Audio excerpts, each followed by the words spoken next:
जब भी बात आती है छत पे किचन गार्डन बनाने का तो बहुत सारे लोगों का यह क्वेश्चन उठता है कि छत पे धनिया कैसे उगाएं। ना जाने ये क्वेश्चन कितनी बार उठाई गई है, बहुत बार ट्राई भी किया और बहुत बार फेल भी हुआ।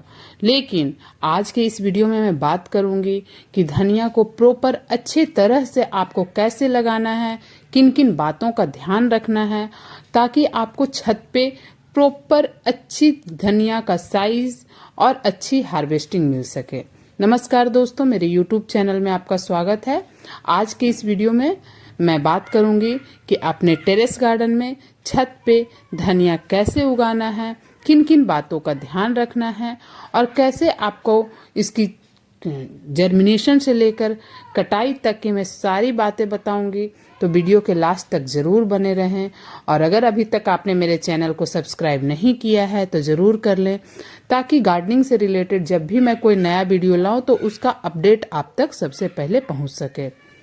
दोस्तों, ये जो धनिया होता है ना, ये बहुत सारे गार्डनर लगाना चाहते हैं क्योंकि उसका रीजन है कि ये थोड़े से में हो जाता है और धनिया की गार्निशिंग हमें हर रोज की जरूरत पड़ती है, लेकिन बहुत बार फेल हो जाते हैं। उसकी कैसे बीज लाना है, किन किन बातों का ध्यान रखना है, सारी बातों पर फोकस करना होता है। धनिया लगाने के लिए सबसे ज्यादा जरूरत होती है उसकी मिट्टी कैसे है। अगर आपने मिट्टी को सख्त बना लिया है, यानी मिट्टी में जो सॉइल मिक्सचर है आपका वो हार्ड है, तो उसमें धनिया दब जाते हैं और अच्छे से जर्मिनेट नहीं होते हैं। और अगर होते भी हैं तो बहुत थोड़े से क्वांटिटी में होते हैं, अच्छे ग्रोथ नहीं होते हैं और मतलब उसकी जो हेल्दी होते हैं वो नहीं होते हैं। तो आपको सबसे पहले उसकी मिट्टी पर ध्यान देना होगा। और अगर आपकी मिट्टी भुरभुरी है और अच्छी है तो वो धनिया काफी हेल्दी आपका उगकर तैयार होगा।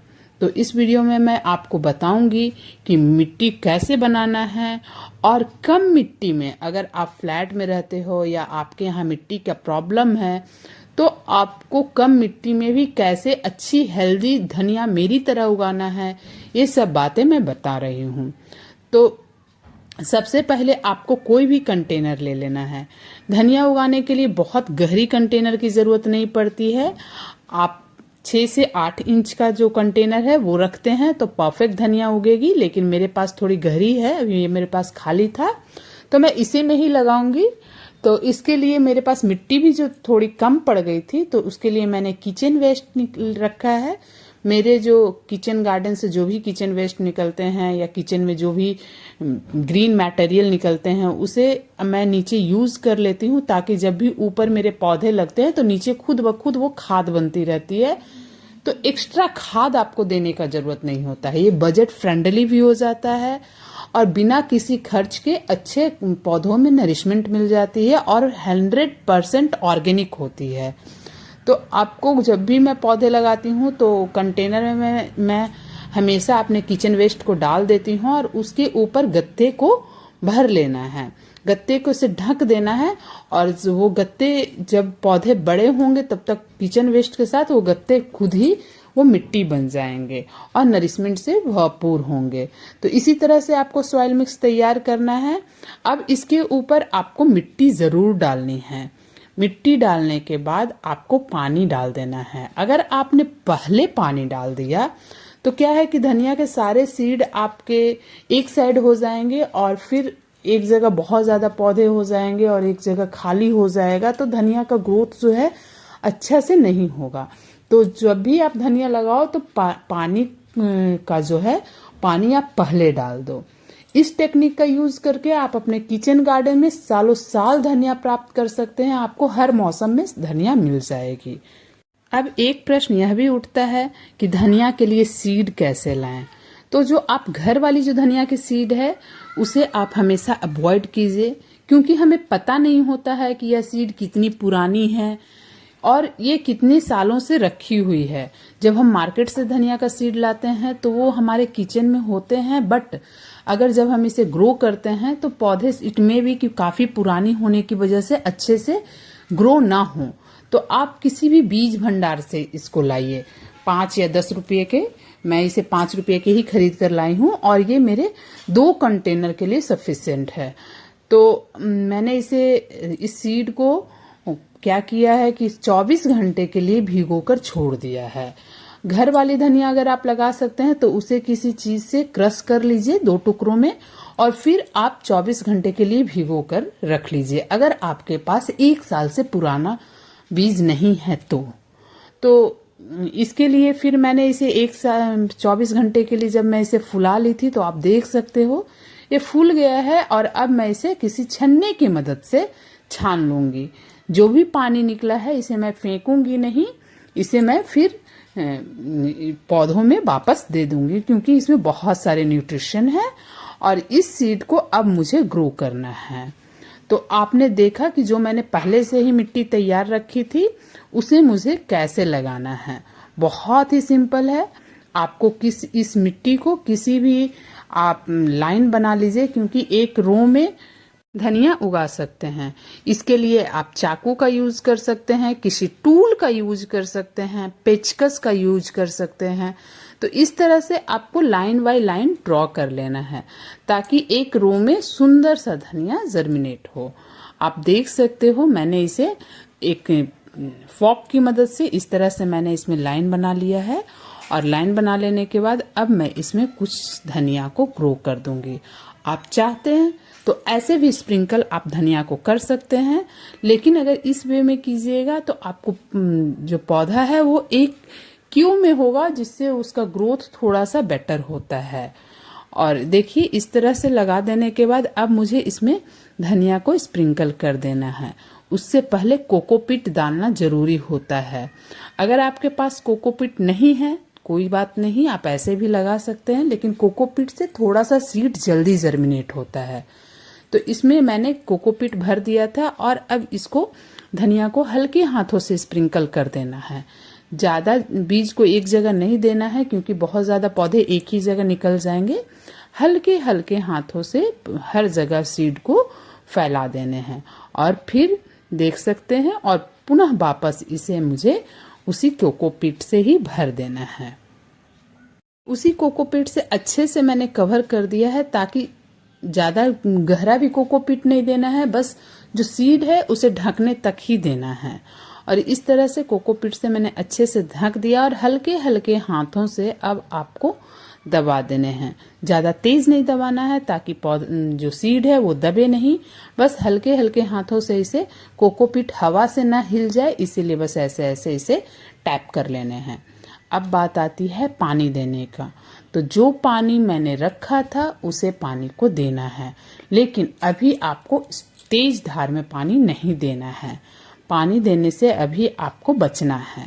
तो इसमें आपको क्या करनी है कि पानी को आप या तो हाथ की मदद से बीच में देना है ताकि जो सीड है वो एक जगह हिले नहीं, एक ही जगह जहां आपने टैप किया है डाला है वहीं रहे, या फिर आप किसी बॉटल में छेद कर लीजिए और छेद करने के बाद उस बॉटल से इस तरह से देखिए ऐसे पानी आप दे सकते हो। इससे बीज आपका हिलेगा नहीं। और इस तरह से हल्का, क्योंकि मॉइस्चर तो मैंने मेंटेन करके पानी को रखा था क्योंकि मिट्टी मेरी ऑलरेडी मॉइस्चर थी, बस पीट भींग जाए इतनी ही पानी आपको देनी है। तो इस तरह से देख सकते हो मैंने अच्छे से भिगा लिया है और अब आपको किसी बोरी की मदद से या किसी कपड़े की मदद से इसे ढक करके छोड़ देने हैं। 1 वीक तक आपको कुछ नहीं करने हैं। इसमें कोई धूप की भी जरूरत नहीं है। आपने धूप में भी रखा है तो ठीक है, नहीं भी धूप में रखा है कोई बात नहीं, क्योंकि इस स्टेज पर सीड जर्मिनेट हो जाएंगे, उसके बाद इसको धूप की जरूरत होती है। मेरे पास बड़ा कंटेनर था तो मैं इसे बार बार शिफ्ट नहीं कर सकती, तो जो मैंने जहां लगाया था वहीं छोड़ दिया। ये लगभग 7वें दिन जब मैंने बोरी हटाया है तो उसका अपडेट है। 7वें दिन देख सकते हैं 80% धनिया मेरा जर्मिनेट हो चुका है और ये 12 डे का अपडेट है। उस समय जब मेरे धनिया का सीड थोड़े थोड़े जर्मिनेट हो गए थे तो मैंने इसे हटा दिया था बोरी को और इसे धूप में मिनिमम इस स्टेज में आपको धूप लगाना ही लगाना है। इस स्टेज में अगर आपने धूप नहीं लगाया मिनिमम 2 घंटे से 3 घंटे तो सीड कमजोर हो जाएंगे, पौधे कमजोर हो जाएंगे और फिर पौधे का ग्रोथ अच्छा नहीं होगा। तो इस स्टेज में आपको 2 से 3 घंटे वाली धूप वाली जगह में रखने हैं। और इसके बाद आपका जो पौधा है देख सकते हैं 90% मेरा जो सीड था वो जर्मिनेट हो गया है और पौधा काफी घना निकला है। लेकिन अब इसमें मॉइस्चर हमेशा मेंटेन रखना है, अभी भी तेज धार में पानी नहीं देना है। जो मेरे सीड एक्स्ट्रा बच गए थे उसे मैंने दूसरे कंटेनर में भी लगा दिया था, वो भी जर्मिनेट हो गए थे और इसे पानी अभी भी उसी बॉटल की मदद से हल्की स्प्रिंकल करके ही देना है। और ये लगभग 15वें दिन का मेरा रिजल्ट है। 15-16 दिन में आज तीसरी पत्तियां आने लगी है, लेकिन बहुत सारे जो पौधे हैं उसमें अभी भी दूसरी पत्ती ही दिखाई दे रही है, लेकिन तीसरी पत्ती आई है। अभी तक मैंने इस बड़े वाले कंटेनर में पानी नहीं दिया है क्योंकि इसकी जो मॉइस्चर थी मेंटेन थी, मॉइस्चर भीगी हुई है। ओवर वाटरिंग से भी पौधा खराब हो जाता है, इसीलिए मैंने अभी तक इसमें कोई भी पानी नहीं दिया है। लेकिन जब आपको लगे कि आपकी मिट्टी सूख रही है तब आप इसमें पानी दीजिए, वो भी अभी हल्की हाथों से ही दीजिए। अगर आपके पास नहीं है तो जब भी आप पानी दीजिए तो हाथ नीचे लगा लीजिए ताकि जो पानी है वो स्प्रिंकल करके आए। और देखिए अभी तक मिट्टी मेरी ठीक है, इसलिए मैंने इसमें कोई भी पानी नहीं दिया है और पौधे काफी हेल्दी निकल रहे हैं। लेकिन अभी ये उस लायक नहीं हुआ है जिसकी मुझे हार्वेस्टिंग करने सके, तो और इसे बड़ा होने का वेट करते हैं और इंतजार करते हैं कि पौधा मेरा काफी कब बड़ा हो। देख सकते हैं दूसरा कंटेनर में जो मैंने लगाया था उसमें मैंने एक साइड में जो ये था मेरे दूध वाले पैकेट वाली, उसमें एक साइड में मेरा थोड़ा सा साग था और एक में धनिया। लेकिन अब देख सकते हैं मेरे धनिया का 21वें दिन में अच्छा रिजल्ट है, अच्छी ग्रोथ है। और एक बार मैंने इसमें पानी भी डाला है साइड से, लेकिन आपको पानी डालते वक्त हमेशा एक साइड एक कॉर्नर का सिलेक्शन करना होगा। जैसे खेतों में होता है ना कि आप एक कॉर्नर में पानी डाल रहे हो और पूरे खेत में पहुंच जाते हैं, उसी तरह आपको अगर आप इस तरह से भी डाल रहे हो तो आपको एक कॉर्नर का डिसाइड करना होगा, उसी कॉर्नर से पानी देने हैं। अभी तक मैंने बस इसे एक बार हल्के स्प्रे किया है। स्प्रे मैंने बस किया है कि वो जो मेरे घर में छाछ बची हुई थी उस छाछ का स्प्रे मैंने किया है ताकि पत्तियों का साइज थोड़ा बड़ा हो और पत्तियां थोड़ी हेल्दी हो। अगर आपके पास नहीं है तो सिर्फ कीट पतंगों से आपको बचाने के लिए भी आप स्प्रे कर सकते हैं। अगर आपका पौधा हेल्दी है तो आप इसे स्किप भी कर सकते हैं। आप देख रहे हैं करीब 28वें दिन का मेरा रिजल्ट है और देख रहे हैं मेरा पौधा काफी घना, हेल्दी और बड़े बड़े साइज का हो चुका है। और आज मैं आपको धनिया को काटने का भी तरीका बताऊंगी। ऐसा नहीं है कि बस आप उखाड़ लिए और ये बिल्कुल रेडी हो चुका है कटाई के लिए, अब मुझे इसकी हार्वेस्टिंग लेना है। तो धनिया को लगाने से लेकर काटने तक में लगभग 1 महीने का वक्त लग जाता है और आप इसको जो है इसी तरह से धनिया आप उगा सकते हैं। लेकिन सबसे ज्यादा जरूरत होता है धनिया को काटना कैसे है।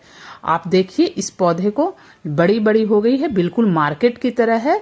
ये पौधा मेरा काफी हेल्दी है और आज मैं आपको बताती हूँ क्योंकि मुझे घर में चटनी बनानी थी। तो बाहर से धनिया खरीदो, उससे अच्छा है कि जब मेरे घर में खुद की धनिया उग रही है तो क्यों ना मैं इसी से हार्वेस्टिंग लूं। और ज्यादा भी मैं नहीं उखाड़ सकती हूँ क्योंकि मुझे ज्यादा की जरूरत नहीं है और जितनी को जब घर में मैं धनिया उगा रही हूँ तो मुझे उतनी ही काटना है जितना मुझे जरूरत है, क्योंकि फ्रेश की तो बात ही अलग होती है ना। तो चलिए अभी मैं आपको दिखाती हूँ। तो धनिया बहुत सारे लोग काटते हैं तो इस तरह से उखाड़ देते हैं, लेकिन नहीं, अगर एक पौधे से आप 3 से 4 बार आपको हार्वेस्टिंग मिल सकती है। तो आपको उसको काटना भी है तो ऐसे काटना है कि उसकी जड़ वहीं पे रह जाए और धनिया जो है वो बाहर आ जाए, यानी पत्तियों को सिर्फ हार्वेस्ट करना है, जड़ को नहीं हार्वेस्ट करना है। तो आप हल्की हल्की हाथों से या तो इस तरह से भी कट कर सकते हैं जितनी आपको रिक्वायरमेंट है गार्निशिंग वगैरह के लिए, या फिर आप किसी कैंची सीजर्स की मदद से इस तरह से ऐसे। तो आपको देखिए चाकू को वहां लगाना है जड़ के पास, पूरा सटा के नहीं, 1/2 इंच ऊपर से, और धीरे धीरे इसकी इस तरह से कटाई कर लेनी है और जितनी ज़रूरत है उतनी ही काटिए। आज मुझे थोड़ी सी घर के लिए चटनी बनानी थी तो आज मैंने इतना ही धनिया लगाया है। इसके साथ मैं कुछ लहसुन पत्ते वगैरह भी लगाऊंगी क्योंकि मैंने सारे चीज उगा रखे हैं अपने किचन गार्डन में। और इसके साथ ही इस तरह से जो पौधे मेरे जहां पर कटे हैं वो वापस फिर वहां पर मेरे पौधे ग्रो हो जाएंगे।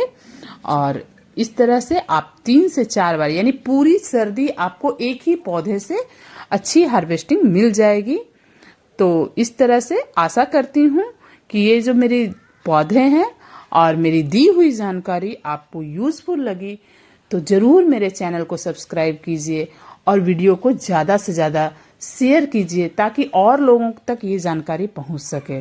दोस्तों, आपका एक लाइक मुझे वीडियो को बनाने में मोटिवेट करता है, बहुत ज़्यादा मुझे बूस्टअप मिलता है।